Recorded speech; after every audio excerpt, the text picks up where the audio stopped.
smart idea. All right. Liza, did you want to share your screen for a moment? Yeah, can you see this? It's loading. Yes.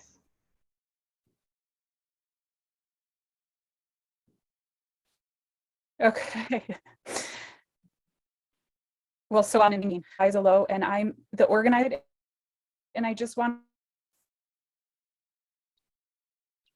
to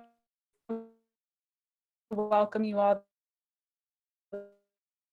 this evening to the Penn at if that's something that you're interested in.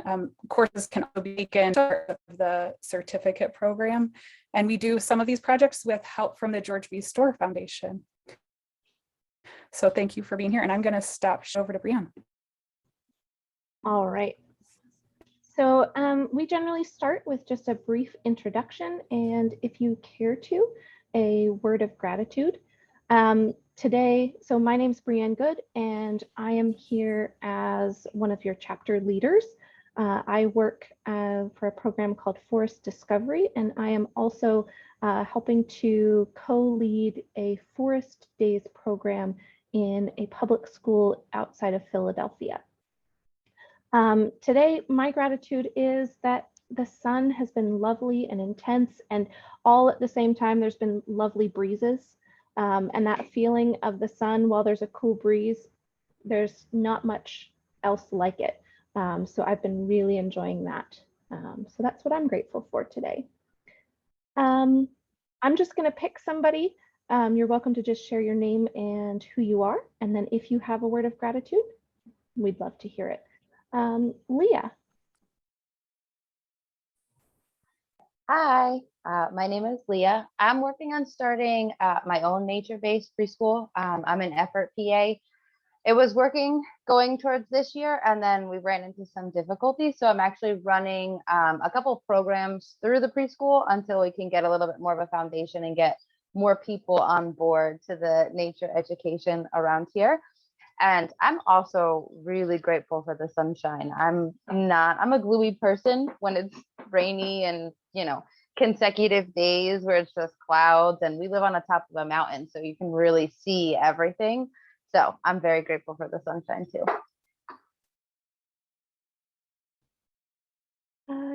Jamie, are you willing to go?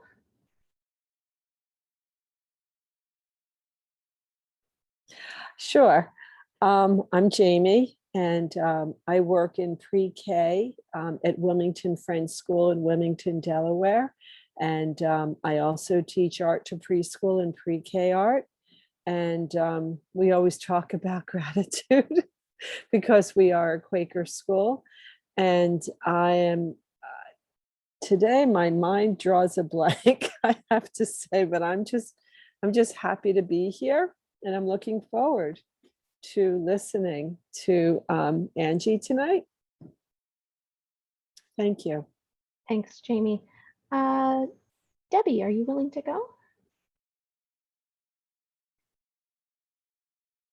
Hi, my name is Debbie Abraham. I have my own program out of New Jersey, out of the Watchung Reservation. And we're a mixture of, I guess, hiking after school for the older kids. And we're starting this year our preschool. I can't really call it a preschool, but that's basically what it is. Outdoor school. And I guess I'm thankful to today. I got 3 new visitors today who tried the class, and it would be really nice if they continue with us, just to make the numbers a little bigger and classes a little bigger instead of 2. Thanks. Thank you. Nancy, are you willing to go? Sure. Hi, everyone. I'm Nancy Hero, and I work at Westchester Friends School. And I teach pre-K as well, Jamie. And I guess I am grateful that we've gotten the year started, and a wonderful group of children and exciting things like this that we can add to the program. I look forward to learning about. Thank you so much, Nancy. Sally, are you there? Yes, I am. How are you today? Wonderful. Are you willing to just share a little bit about who you are and if you have a gratitude? Yes, my name is Sally Shaves. I am a teacher at a public school in Farmington, Connecticut. I teach kindergarten, and I am very grateful that there are educators of older children who are willing to embrace bringing their children outside now. I just had a lovely conversation with a middle school principal, and I'm so excited that they're embracing this. Wonderful. Thanks so much. Liza, would you like to go? And then we'll jump over to Angie. I'm really grateful to be here with all of you, despite my poor internet connection. And I'm really grateful to be in a space with Angie and continue to learn from her. Wonderful. All right, Angie. And with that, you can introduce yourself, perhaps offer a word of gratitude, and then take it away. Great. Thank you, Brianne. So hi, I'm Angie Barger, and I am a native Pennsylvanian. So this is awesome. I'm so grateful to be hanging out with more Pennsylvanians than I normally have the opportunity to, as I live in Vermont now. And but I also am really feeling thankful for my community here in Vermont. It's been a very unique path since I've lived here. In 2002, we moved here, and the community has been almost like rampantly enthusiastic about investing time and money in the children being educated outdoors. And that's been really a gift of my life, to become an educator in a community like this and have that support. So, Okay, honey, I want to hear that one. and then somebody said, honey, were you talking to me? No, I think she was just unmuted. Oh, okay, great. There we go. We were just introducing ourselves, and I see that Janet has arrived. Would you like to introduce yourself, Janet? You're welcome to stay without video since we are recording.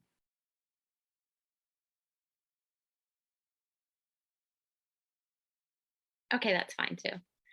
Great. Well, I'm going to try to do some screen sharing, but let's see. Okay, I just wanted to start with, so to introduce myself a little bit more. Basically, I started working in, what now we call nature immersion education as a high and low ropes course instructor back in the mid 90s when I was in college in Virginia. And so, yeah, that it's just been an incredible journey to see that kind of evolution, right, come along, where that was very business oriented. It was like, and then we brought that to kids.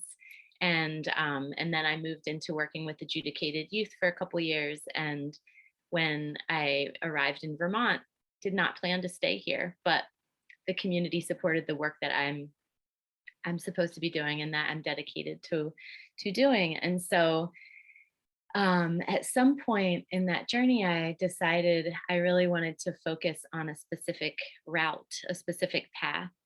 And there were a lot of different specialists and experts here in the area, tracking primitive skills, earth crafts, and I chose to go with herbalism because I met a teacher who had some great offerings and we connected.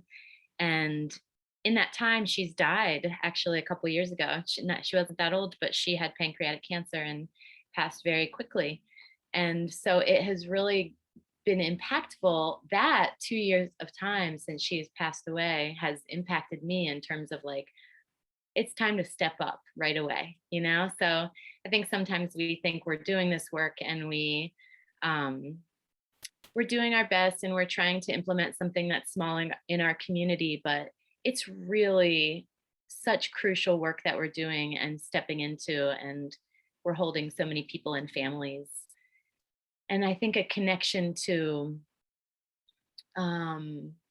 this, like, here we are all sitting, faces I can see are all white people, and we're sitting and doing this work of like trying to move more slowly so that we can connect the kids in our community, the adults in our community, with what we're understanding our Indigenous practices.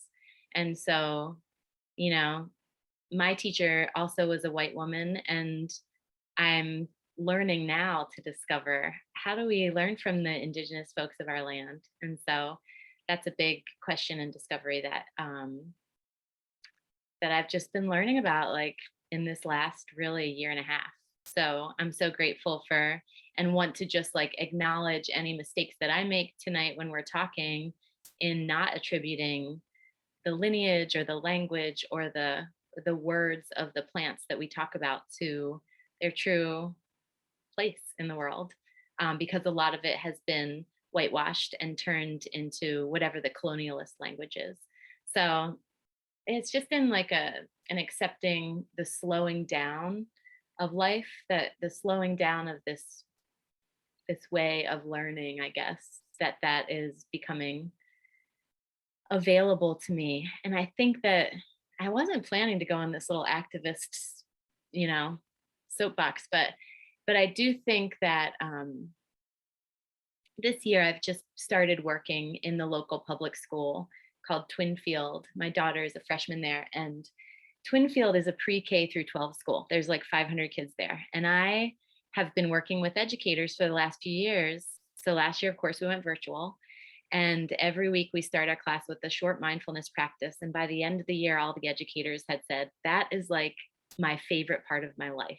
5 minutes on Monday nights when we just breathe and we're just present. And I have to do it because I have to be there or I won't get credit.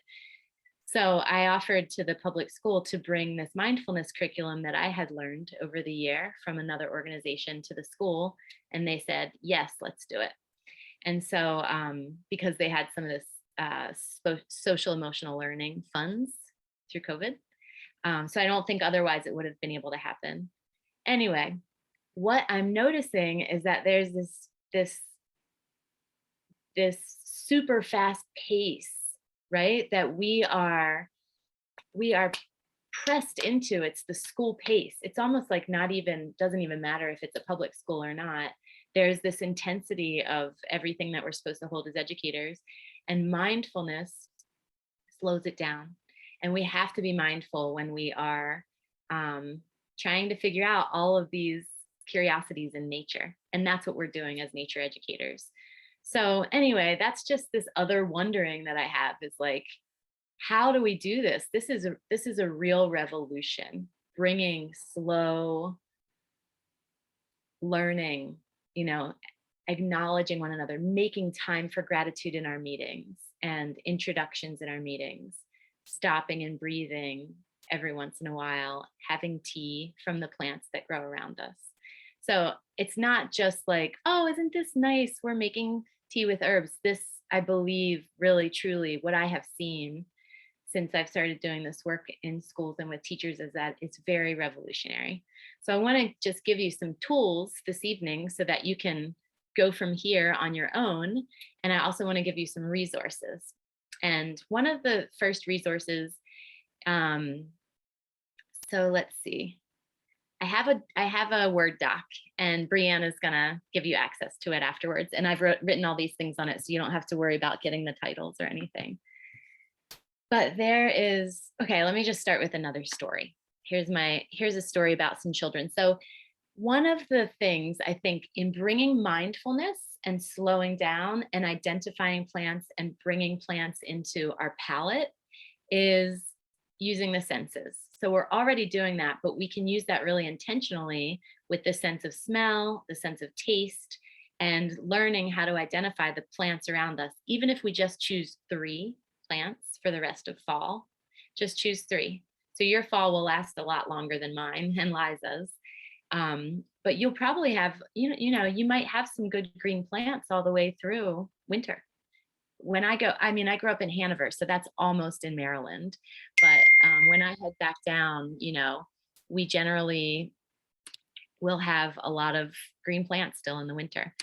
So that's what I would say. Like, your homework after this workshop is choose 3 plants for yourself, because you want to be comfortable with them for yourself in this season before you introduce them to your students. And it can be plants that you already know.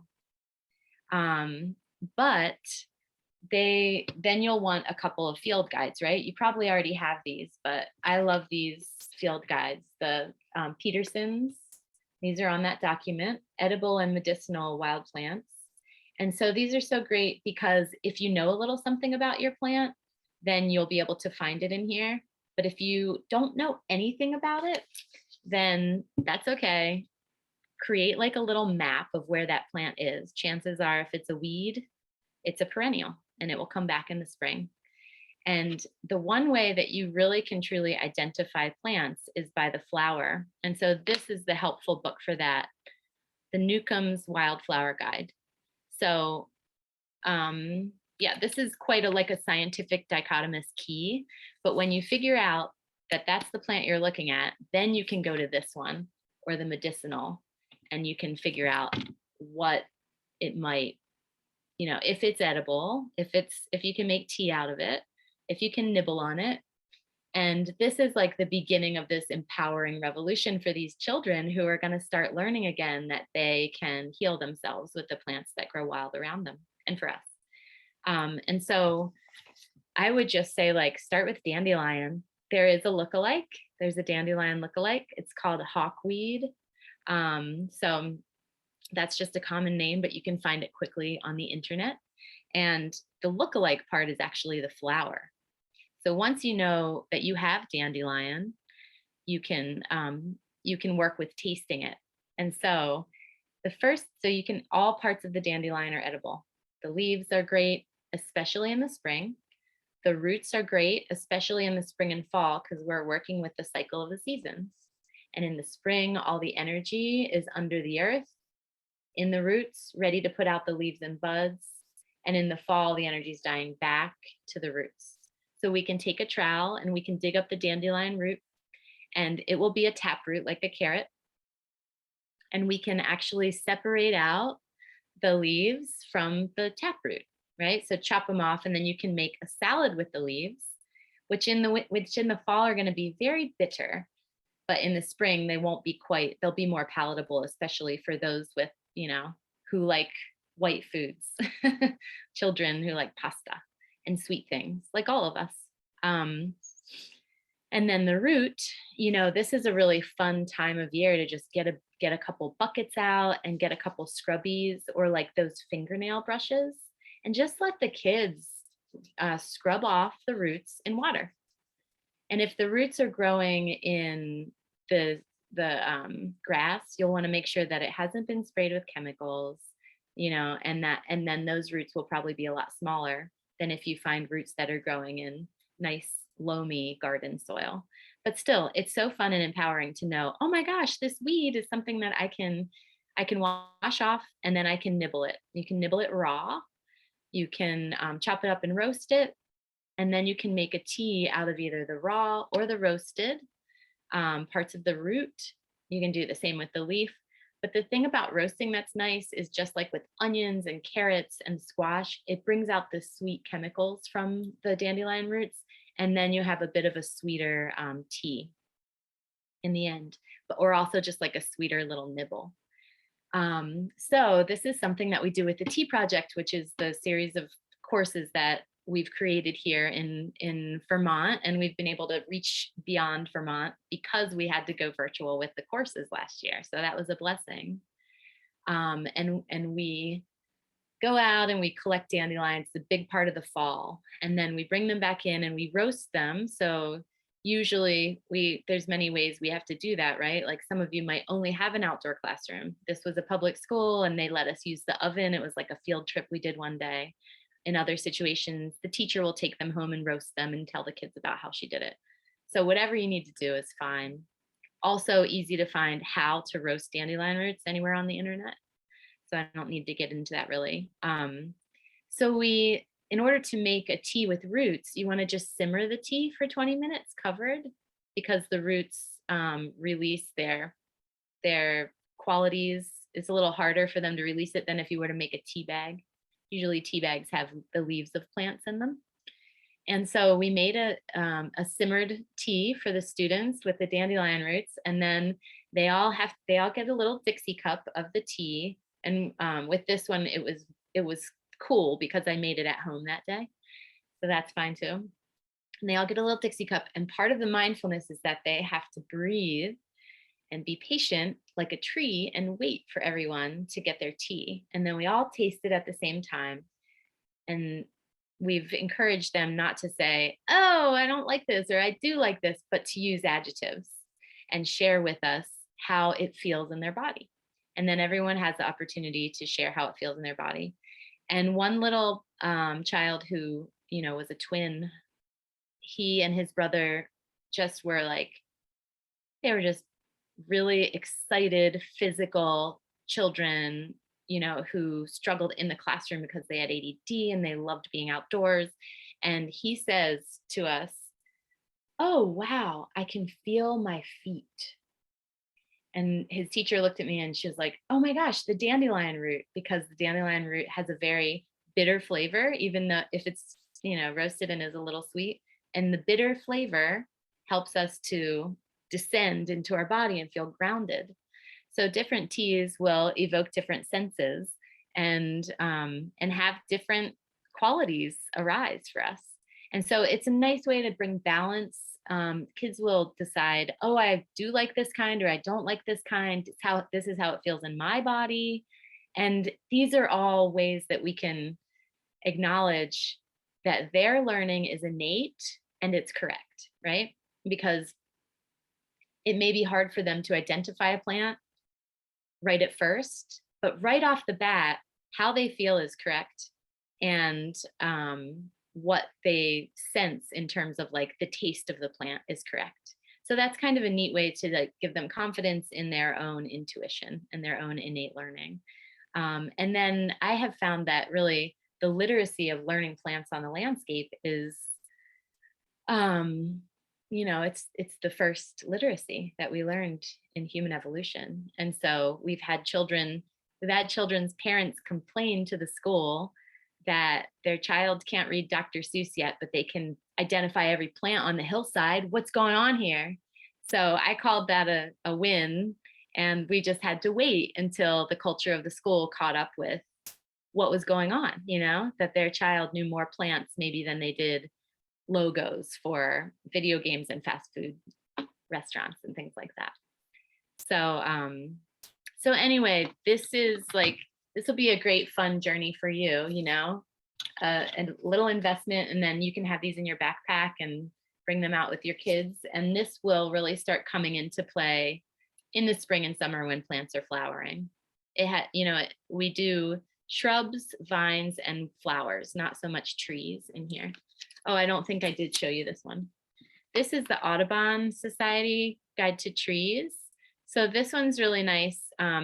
It shows you not only leaf structure, but also bark, and then has what the leaves look like when they're changing too in the fall. So that's kind of cool, because I don't think it really talks about the timing. It might, but like up here, our first vine to turn, we don't have many vines that climb up the telephone poles and the tree trunks like y'all do in Pennsylvania so much. There's a lot more ivy down there. But the one that we have is considered invasive, and it's Virginia creeper. And that one just becomes bright red. It's the first red one. So that's fun with kids too, is like, we don't need to know anything about the name or what the plant structure looks like. If it has opposite leaves or alternate leaves, opposite or alternate, we can just start a little map this week of which plants are turning colors first, and then we can make a little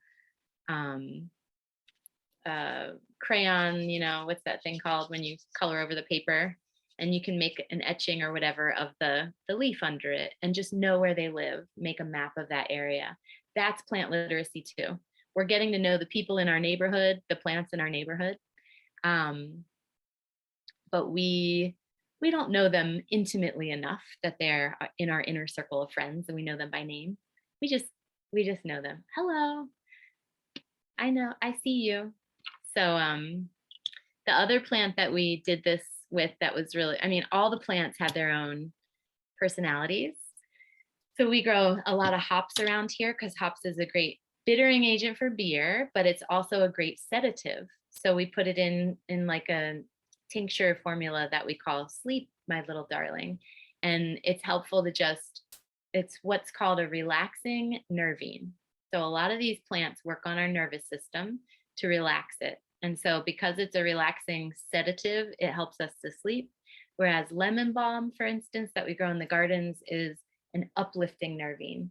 So it helps us to relax and socialize, or relax and be joyful. So depending who you are and what you struggle with, you might choose one at one time of day, one at another. Some of these might have different effects on the different children that you're working with. So hops, we just took the flowers in and we let the kids just take a little, they'd feel them and then they would just taste the pollen on their tongue in a kindergarten class. So we're sitting indoors and we invited them to do it, always challenged by choice.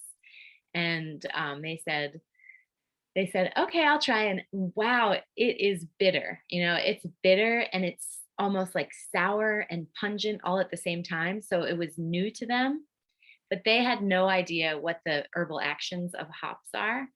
And all of them pretty immediately just lay down on the rug, like, I'm sleepy, it's nap time.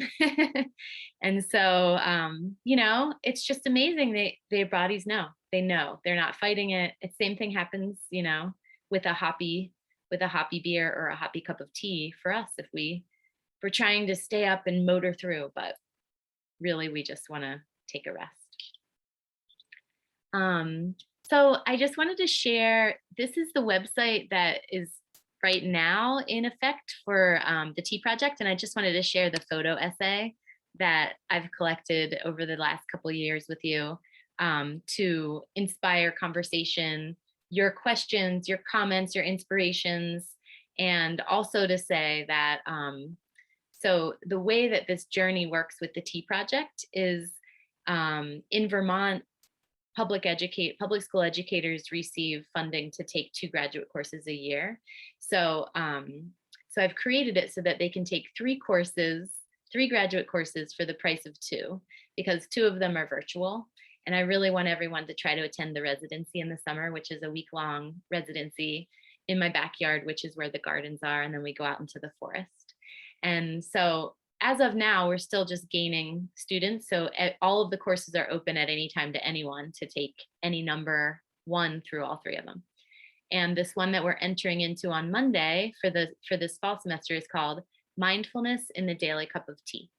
And we work a lot with the taste of herbs, sensory, wild crafting in the fall, and harvesting. So if someone has already started the course, they'll be harvesting from their perennial tea herb garden that they created in the spring at the school, and they will be drinking tea from those plants. But if they haven't taken the course yet, then they receive materials, which is like loose leaf tea. And a lot of the work comes from this woman. It's not her work, but she puts it together beautifully. This is a great book called Alchemy of Herbs, Rosalie de la Forêt. We call her the best marketed herbalist in the world. Herbalists aren't very well marketed, but this gal, somehow, she hooked up with this organization called learningherbs.com. And all of this is on that doc for you. And so she has a couple books out, and she also has this like taste of herbs medicine wheel. And some of that is, we go in a whole different direction because we're making tea for the kids every day and they're really having this sensory experience, which is the part that I encourage you to do, just starting right off the bat, like with the plants that are around you. So this is helpful. Dandelion and nettles are in here, and burdock and rose hips and hawthorn, and different plants that you and I both have together. Rosemary, things we might grow in the garden. It's beautiful and inspiring and like nice for a winter there's recipes and things like that in here. So yeah, let's see if I can have this pulled up and then I can share my screen. Desktop. Oh, I don't know. Allow Zoom to share your screen. Oh, and then Liza says, Is it sharing? Here we go. Sorry, I'm just using this new computer.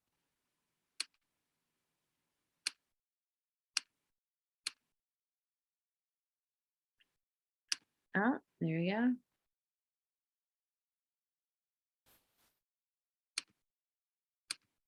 Well, let me see what Liza said here. One question someone has was, what are your top 3 or 4 plants you would recommend beginning with to start their school tea garden? I think lemon balm is a great one, especially because it's a mint, but it grows in clumps. So I also think peppermint or spearmint is great, but I would put that in its own bed and then surround it with like a foot or 2 of wood chips, thick, 6 inches thick, so that as it continues to grow out, you can weed it. Otherwise, it will take over your whole garden. Yeah, kids really like both of those. And then you can really go from there. You know, think about what plants can we harvest when our school is in session. So if you have a summer program, then you can grow things like chamomile and calendula. But if you don't have a summer program, it'll be hard to be there in time at the time that they are blooming, you know? So if you just have a school year program, it's nice to come in the summer and do one harvest. And then when the children come back, there'll be this like abundant growth of new growth for them to be able to harvest and dry. Yeah, there's so many. I think also a nice one is sage, just garden sage. It's so beautiful. Mixed with honey, it's actually an amazing antibacterial and antimicrobial for the throat. So we might as well be giving them plants that are helping them to stay healthy and well, especially given that, you know, we're dealing with an airborne pandemic, and why not? I think until they tell us that they're gonna, you know, shut our schools down for making tea, we might have to come up with an argument for that. But this is good old folk or herbalism. And okay, so while I go into sharing my screen, because I think it's going to take a minute and I might just have to pull my old computer out. Does anyone want to speak in terms of like any inspiration or anything you're already doing or questions you have about plants or standardizing the process so that kids don't eat pokeberry or something like that? You can just unmute and speak if you'd like. I'll share if nobody else wants to. I'm in the process of making a sensory garden. So it's going to be an eat, smell, taste, touch, kind of just like a loop to walk through. It's going to be smaller, but I'm going to try and cram tons of plants in there so they can kind of walk through, not only learn how to identify, but then we can pick to make teas, or they can pick to craft with, or just kind of to get familiar with. I already grow a bunch. Hold on one second. What? I heard a car. Okay, look out the window and see if it's Daddy. Okay. So we already have chamomile and basil and all kinds of stuff in our regular garden. So I want to also make a little section for like a first aid section for calendula and, you know, the couple other ones that are really good. I can't think of them off the top of my head, but you know, the different ones for burns and for itchy problems and, you know, all those good. We have a bunch of lambs here that grows all around my property. And thankfully, we have a lot of wild native on the outside of my yard. So I'm hoping to kind of just make more of that all around. That's great. Yeah, you could plant plantain in there, even though it grows where we walk really well, but there's broadleaf and longleaf plantain, and then the children get to see what it looks like in a garden. It grows huge. It's amazing. You'll find it in the lawn too. You could plant heel-all and comfrey. You'd want to do a separate one for comfrey. Comfrey actually is a great first aid herb because it encourages cell regrowth. So if you have a cut, it will actually encourage cell regrowth. It won't just allow the skin to not get infected, but it will grow quite quickly. So that's an amazing plant. Chickweed is a great one that we all probably weed out of our gardens. Yeah, love that. So we're only, like, I don't own any property. We're at the county park. Maybe I'm just too tired, but I'm not kind of comprehending how I would do this on a daily basis with drawing and all of that. I mean, it would be, we would go out and pick a dandelion and then I guess just make it a tea right away or with the hot water. I'm not sure how I would do this, is I guess what I'm saying. Yeah, no, actually, that's a great question. I think that's exactly what you could do. Just get a big thermos and put steaming hot water in it in the morning. And then you can have your, maybe you have dandelion for the whole month of October and you just pick the leaves and, there'd be a certain ratio to make it medicinal, but it doesn't really matter because I think when we're first starting out, we like the mild taste so that it doesn't overwhelm us. And then you could just have whatever it is, like we would just take like a small cutting board and some of those roller knives if they're young children or whatever. We could make a cardboard sheath for a larger knife in the backpack and then have them process the plants and chop it up right out in the field, plop the herbs right into your thermos and then go play some games and come back in 20 minutes.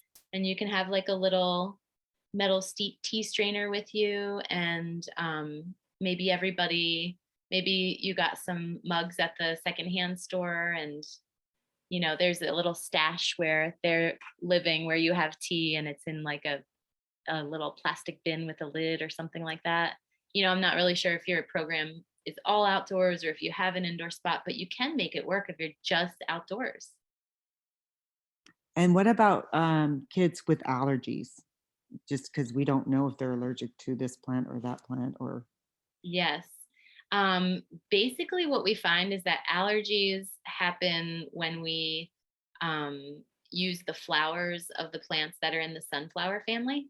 So like chamomile and sunflower, and beyond that, usually kids have pollen allergies or people have pollen allergies to that plant family.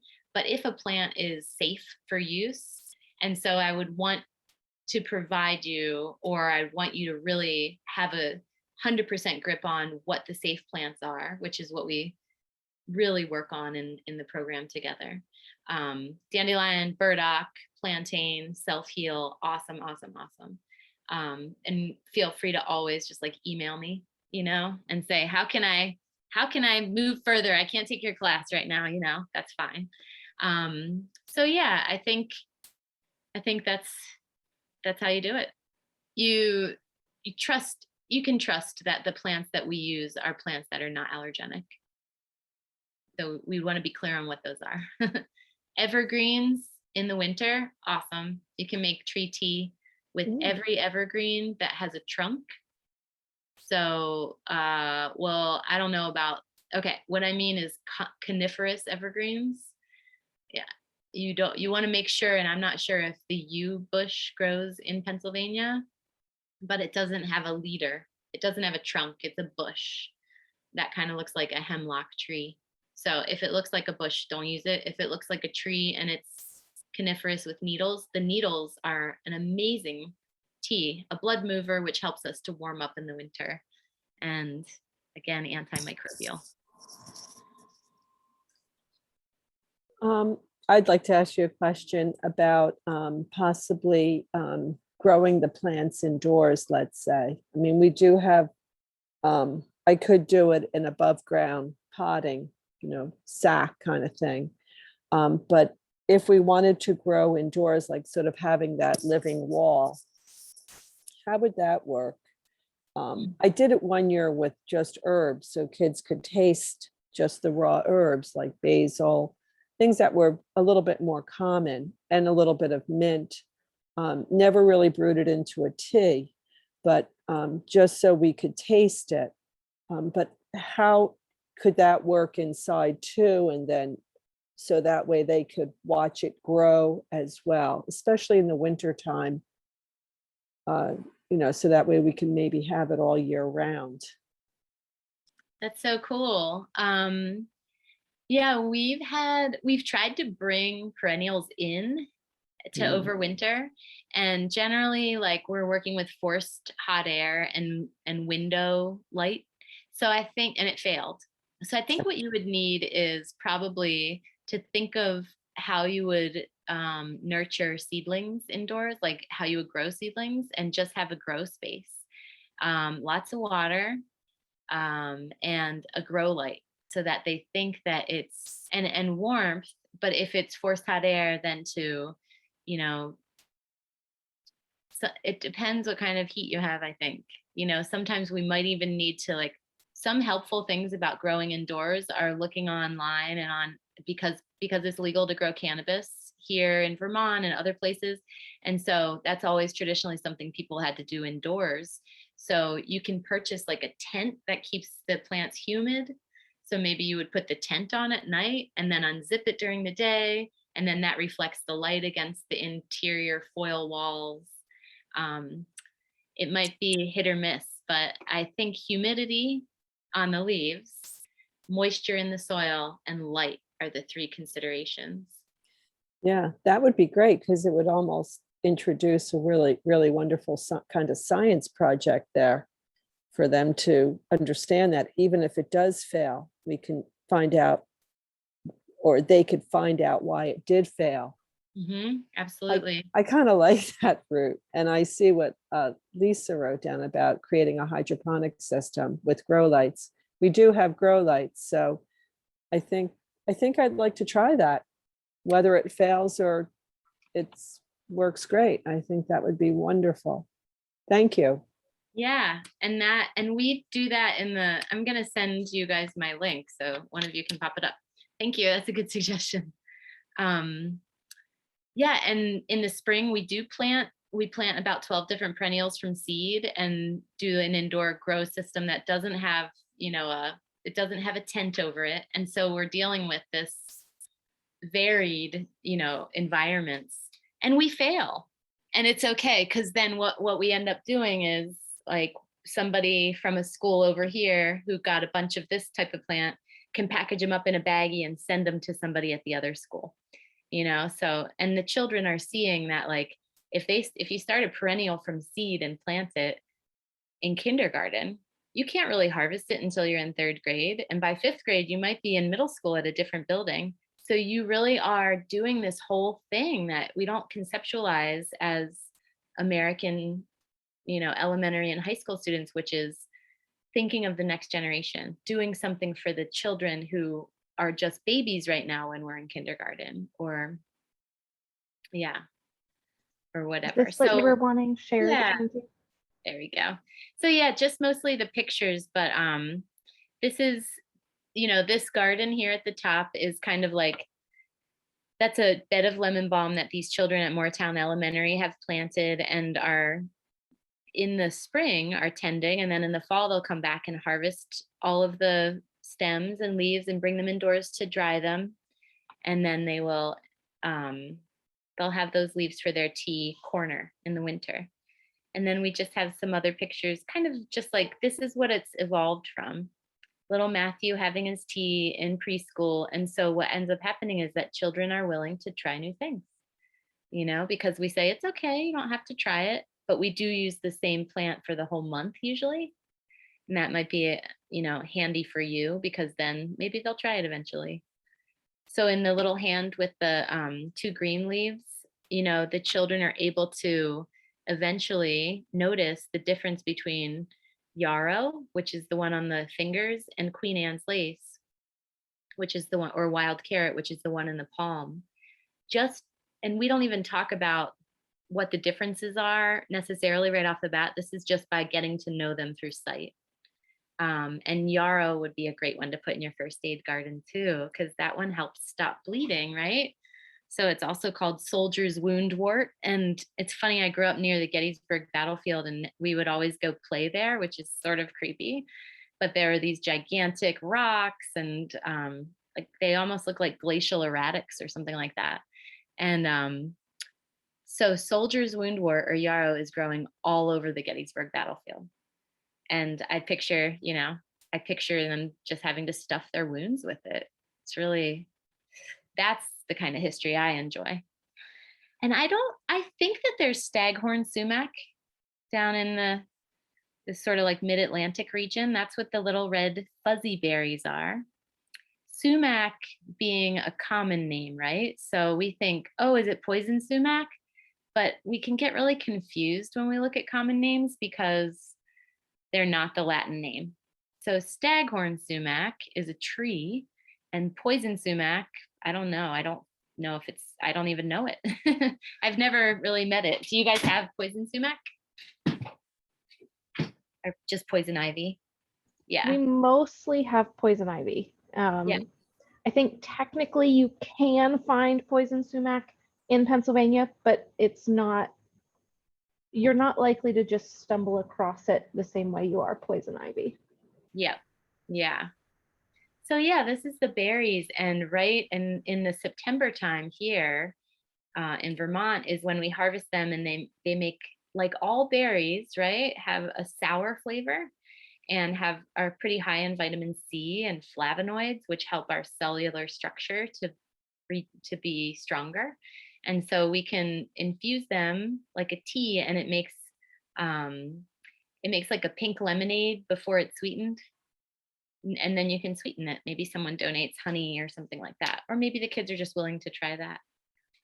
So the rest, then as we move down, we're just seeing different plants, and we're harvesting from the gardens, and the teachers are gathering perennials from different places and bringing them. This is catnip. So catnip is actually a great one too to think of planting as one of your first plants in your children's garden, because it's like one of the holy triumvirate, I always call it, for children: catnip, lemon balm, and chamomile, because they're all relaxing nervines in one way or another. And catnip is a sedative for humans, but not like hops. Like, it won't just knock you out. It'll just help you if you're tense to kind of relax. So that's what's in the teachers who are loading that into their car. And then this is like a mesh drying rack that we just have as one of the materials for the course, but you can find that on Amazon. And it's, this is another one of the materials that, like, now it's like for drying your cannabis, but it's for drying plant material, for drying lightweight plant leaf material. So I have a couple of them for my apothecary here, and we just dry all the herbs in them. And then when they're dry, then the children have such a fun time pulling the leaves off the stems, and that is called garbling, like gargle, but with a B in the middle instead of a G.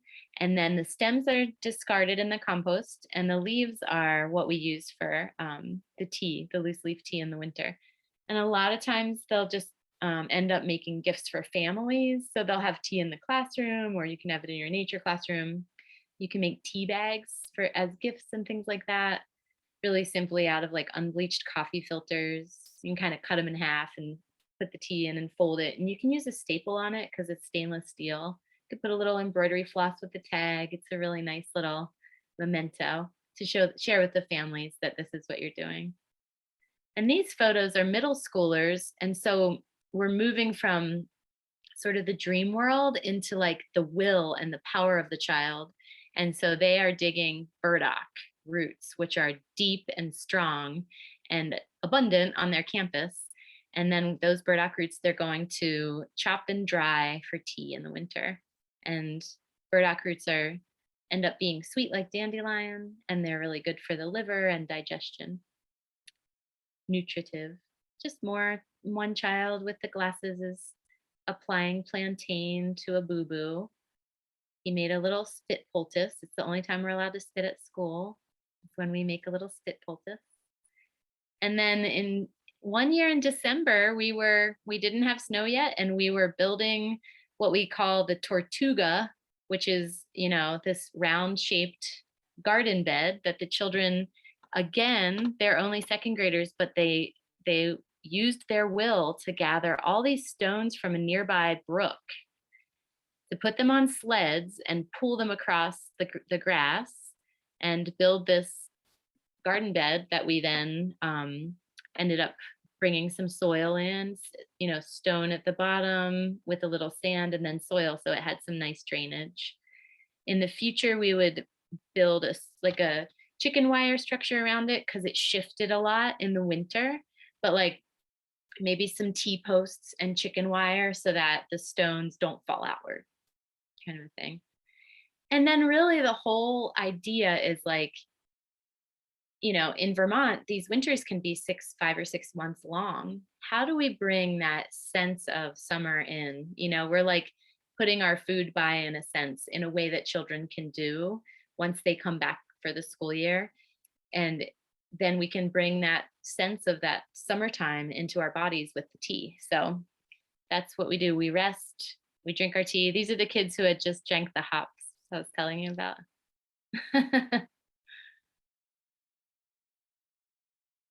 And then these children we introduce them to the 5 different tastes by using food first. So it was the first time a lot of them had tried a lemon, just trying a lemon. And you can see that they're practicing tasting and they think, ugh. But then we encourage them, like, try something else, like try an adjective, try, describe it. Where do you feel it in your mouth or your body? These little stainless steel enamel mugs, there's mixed reviews, but I used to get them on like a Montessori site, and they're so cute. And then over the last couple of years, we've heard like, oh, the enamel's toxic, and now there's articles out saying like the enamel's not toxic. So I just stay away from them. But they're not as easy to find now either. They're getting expensive as forest schools blossom, I think, sadly. And these are just some of the plants that we started indoors from seed and the children caring for them. And maybe this flower is familiar to you. Looks like dandelion, but if you notice, there's no leaves around it. And a dandelion always has leaves when it's in blossom. So this plant is called coltsfoot, and the flowers bloom before the leaves come out of the ground. And at this time of year, the leaves are about as big as, 1 or 2 of your hands put together. And it's this thick, rounded leaf that is the shape of a colt's foot. And they're amazing. It's an amazing plant for lung health and asthma, especially. So in the springtime, when these plants come out, and you can look at the stem when you see it blooming, a lot of times on the side of the road in really poor soil is where a lot of our best herbs grow that aren't in the garden. The stem it's really thick, and it almost has like these little leafy structures on the sides of the stem, but no big leaf coming out of the ground when the flowers are just coming up. Then they turn into puffballs, just like dandelions, and blow away, because they're in the same family. And then let's see if I maybe have another link to send you. Any inspiration coming up from that? Or questions, or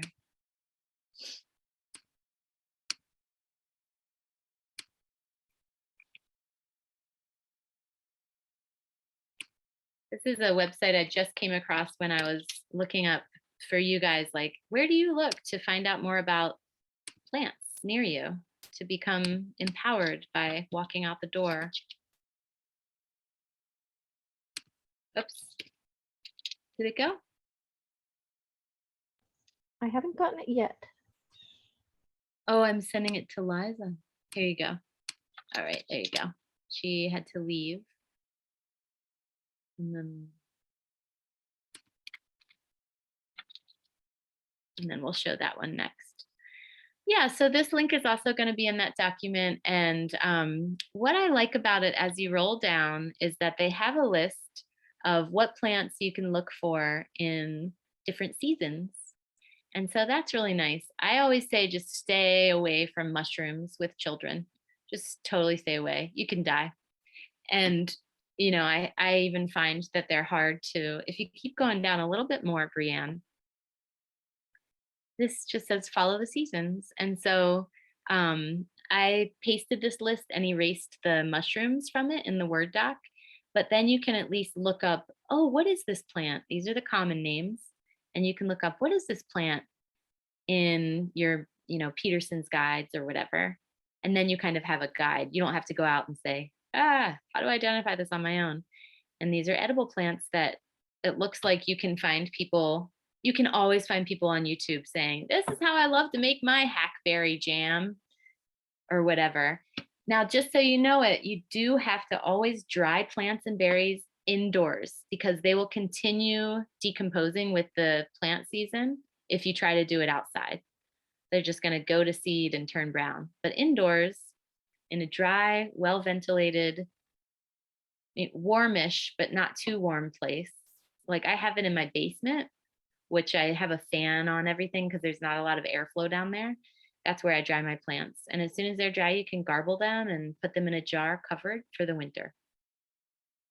Or you don't have to dry them. You can make them into jelly or jams or different things like that. And then I sent you one more link, I think. And this is just someone I came across. I didn't even know her name, but she's got like a great, rad social media presence. And she just likes to make stuff with forageable, edible foods. These are things that grow near you and me. And I don't know where she's from, but this is a wonderful source. It's called growforagecookferment.com. And she's got a great presence on like Instagram or maybe Facebook. Wild violets. Yeah. So the world is your oyster. It's so fun. Kids love it. And their parents can't believe that they know what's what, but they learn it so reliably well. And you know, you want to have like a structure around them always asking the adult to identify the plant and having a structure around. Here's one more book I should show you. This is the text we use for fall, braiding sweetgrass. And in here, Robin Wall-Kimmerer, who's a member of the Potawatomi tribe, talks about being an indigenous person and respecting the earth and moving slowly enough, and even the language, their language, which doesn't regard us as having propriety over anything. It regards everything with equity, clouds and plants and people and salamanders and newts and rivers. It's the most beautiful book I've ever read. And I love using it as a text because then we all get to like, people are tearing up with just like, it's written as a series of essays. And she has in here a chapter called The Honorable Harvest. So Google that online and it can give you ideas around how to create your foraging, your plant structure. You know, like we all have knife safety standards. What are the plant safety standards? And, you know, you can make it creative. Kids can say, I'm going to show you a skit of why I know this is dandelion, kind of a thing. But so we create that in the courses that with the Tea Project also, because it's so important. We want to make sure everyone's safe. And then I think there's one new message. She is awesome and highly recommended. Yeah, Jamie says. Thank you so much, Angie. Yes, thank you. It's my pleasure. If anybody needs to hop off, you're more than welcome to. It is 6:32. I know, Angie, you also said that you have another meeting to get to, so we don't want to keep you too long.